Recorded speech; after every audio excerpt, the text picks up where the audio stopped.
Ministro Carlos Gallardo ha sido censurado ya con 70 votos a favor, 38 en contra, 4 abstenciones. Tiene 72 horas, tengo entendido, 72 horas para dejar el ministerio. El presidente de la República, Pedro Castillo, tiene también ese plazo para nombrar a un nuevo ministro de Educación. Vamos a conocer las reacciones de esta decisión del Parlamento. Estamos ya conectados con la congresista Flor Pablo, congresista del Partido Morado, además exministra de Educación, así que conoce muy bien el sector. ¿Cómo está, congresista Flor Pablo? Buenas tardes.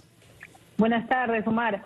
Bueno, acá hemos estado en el Congreso, como han podido ver, viendo el tema de la censura al ministro. Se ha aprobado a pesar del pedido de reconsideración.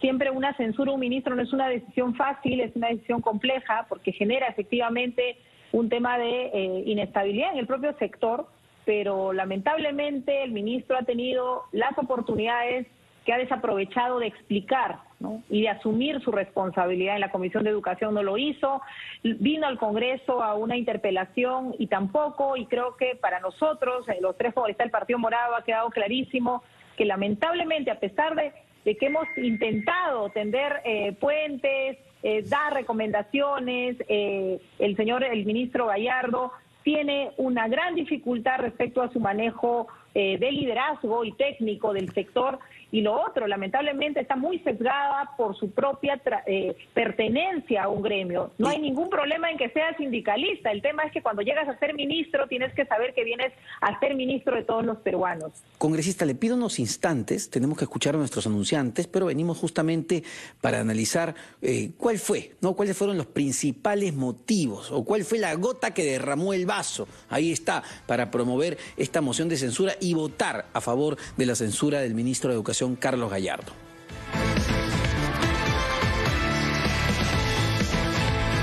1:49 de la tarde, continuamos en la rotativa del aire de RPP Noticias. Estamos conversando con la congresista Flor Pablo del Partido Morado, exministra de Educación, y yo le preguntaba antes del corte, congresista, ¿cuál fue la gota que derramó el vaso en el caso del ministro de Educación, Carlos Gallardo?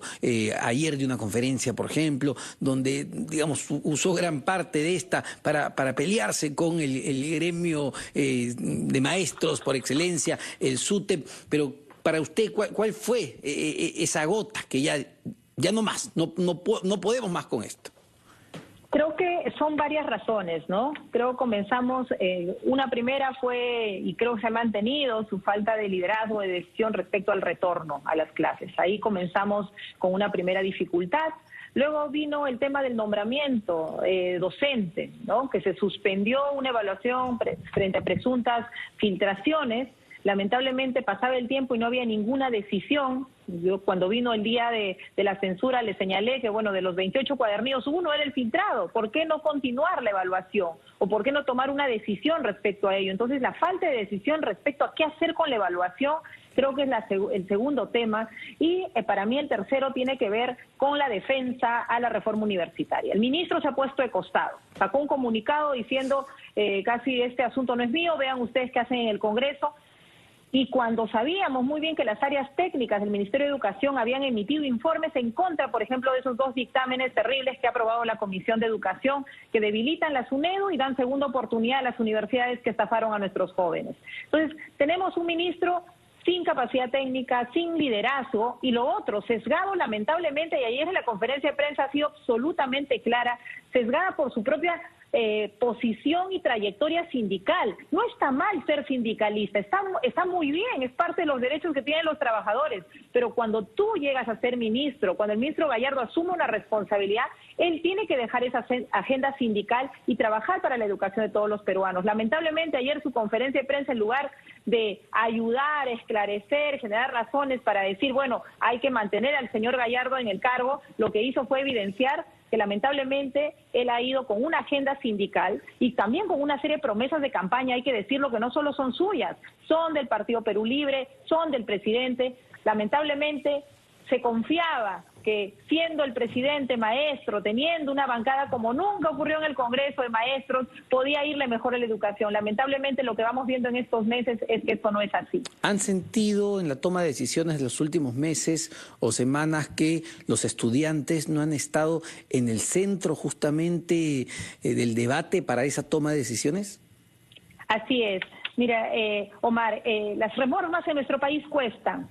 2012 la reforma docente, 2014 la reforma universitaria con las dos leyes que ayudan a apalancar procesos, porque las leyes no hacen las reformas, sino son una serie de acciones.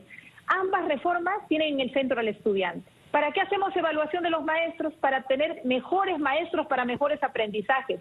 ¿Para qué condiciones básicas en las universidades? Para que nuestros estudiantes puedan salir como buenos profesionales, pero lamentablemente se ha perdido la perspectiva. Aquí la perspectiva es vista desde el punto de vista sindical y nos olvidamos que la razón de la educación, el derecho a la educación son de nuestros estudiantes y ese es el eje que tiene que recuperar este gobierno. Yo exhorto al presidente de la República que en esta nueva designación que tiene que hacer en el transcurso de los 3 días que viene, elija a una persona que asegure, por favor, una educación al servicio de todos los peruanos, que ponga en el centro los estudiantes y no los intereses sindicales o cualquier otro interés que esté de por medio. Justo ese punto, congresista, ¿cuál debería ser el perfil del nuevo ministro de Educación? Mira, yo creo que en este momento que estamos en plena emergencia de la educación, tiene que tener una alta competencia en la gestión pública. Porque si no, si vamos a tener un ministro que entre a aprender de cero, que nunca ha estado en la administración pública, nos va a pasar lo que nos ha pasado ahora.